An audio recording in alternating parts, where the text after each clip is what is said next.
Why encourage academic momentum? For the last couple of decades, researchers have analyzed longitudinal academic data for very large cohorts of students.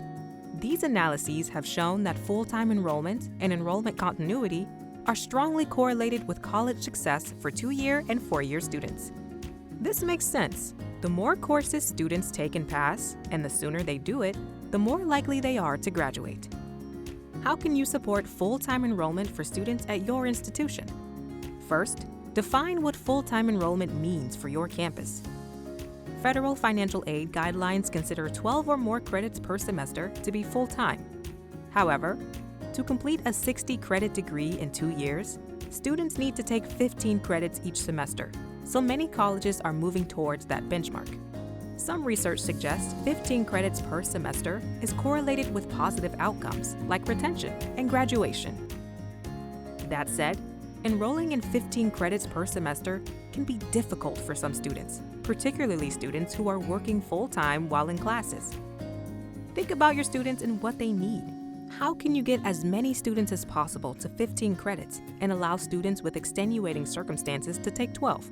One way to approach this question is to use elements from a problem-solving framework developed by MDRC Center for Applied Behavioral Science, or CABS. The CABS approach uses insights from behavioral science and methods from human-centered design to help organizations better understand their participants' experience and design solutions that are participant-centered. In this example, you can use some elements of the CABS approach to dig into the student's experience to better understand their challenges with enrolling full-time and then design more responsive solutions. In their work with partner schools, CABS has found a few common obstacles or behavioral barriers that students face when preparing to enroll for their semester. These barriers may be shared by students considering full-time enrollment as well. CABS uses a framework called Know, Feel, Do to help make sense of these behavioral barriers and help institutions support students move from intention to action. Here are some examples of know, feel, and do barriers. Know. What do students know? What knowledge barriers might they face when considering full-time enrollment? Students may not know how taking a full-time course load will impact their financial aid package. Feel. How might students feel about full-time enrollment? What are their motivations for taking action? Students may feel overwhelmed by the idea of taking 15 credits while balancing other responsibilities outside of school. Do. What actions do students need to take to reach full-time status? Do they have a plan to act and the wherewithal to follow through?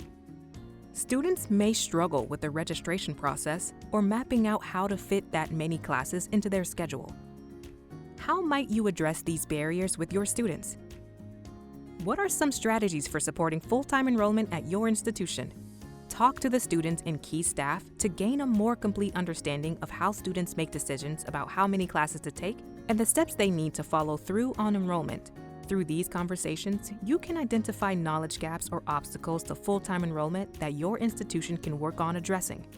Leverage holistic advising to support students in addressing obstacles to enrolling full-time. There could be logistical or resource issues to think through in areas of childcare, work schedules, or financing. There could also be health and wellness considerations. Sometimes, students need an extra confidence boost to push themselves a little more. Either way, this is where holistic advising can really make a difference in helping students make progress towards degree completion. Encourage staff who provide degree mapping and financial aid advising to discuss the benefits and accessibility of full-time enrollment. It's important to promote a culture where full-time enrollment is consistently messaged as the goal for all students. Advisors and coaches should be trained to encourage students to bump up their enrollment intensity to full-time or close to full-time enrollment. Students might need help to understand how much longer it will take to earn their certificate or degree at a part-time pace and to see how they can maximize their financial aid to get there more quickly. Coaches or advisors can talk through their aid packages with them or connect them with a counselor in the financial aid office. They can also encourage students to make a consolidated schedule or to plan to take a mix of harder and easier classes in certain semesters to make full-time enrollment more feasible. If possible, consider encouraging your students to take advantage of course-taking structures that shorten the amount of time it takes to complete a class. An increasing number of schools are now offering 8-week course options, for example. This schedule allows students to take 12 credits for the semester, but to only focus on 6 credits at a time, providing a more flexible option for students who have busy lives outside of school. Ensure campus policies and programs incentivize full-time enrollment.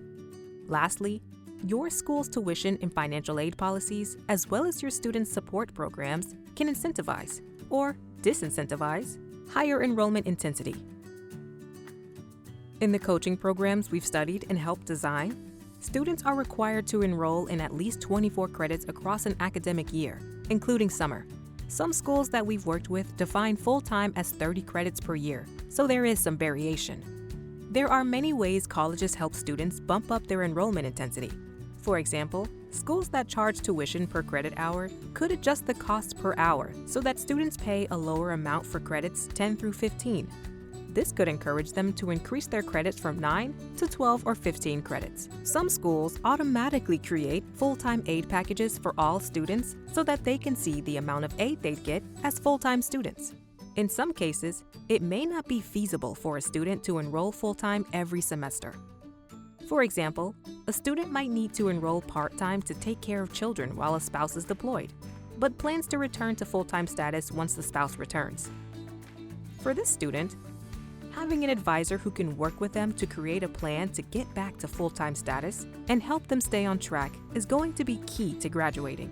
The goal is to create advising processes and expectations that ensure students are having meaningful conversations about their options and the resources available to them to support full-time enrollment. Let's talk about the second component that we mentioned earlier, enrollment continuity. Continuous enrollment not only helps students accumulate credits faster, but also keeps students connected to their college in between spring and fall terms. Our research has focused on strategies for encouraging summer enrollment. The no-feel-due framework we looked at earlier for full-time enrollment can also be applied here for continuous enrollment. Know. What do students know and not know about continuous enrollment? Many students can cover summer tuition through year-round Pell dollars or promised scholarship funding, but they don't realize it. Feel. How might students feel about continuous enrollment? What are their motivations for taking action? Students may think of summer courses as a remedial form of study for students who struggle academically. Students may be intimidated by a summer term's condensed course schedule, thinking the pace will be too fast for them to keep up with. Do. What actions do students need to take to complete summer or winter enrollment? Do they have a plan to act and the wherewithal to follow through? Students may struggle with the registration process for these courses during the summer and winter terms. How might you address these barriers with your students? What are some strategies for implementing continuous enrollment at your institution? Talk to students and key staff to gain a more complete understanding of how students make decisions about their enrollment and the steps they need to take to follow through on enrollment. Through these conversations, you can identify obstacles to continuous enrollment that your institution can work on addressing. Encourage staff who provide degree mapping and financial aid advising to students to promote summer enrollment, explain its benefits, and highlight financial resources that make it possible. Leverage holistic advising to support students in addressing obstacles to enrolling continuously. Just like with full-time enrollment, students need holistic support to overcome many no-feel-due barriers.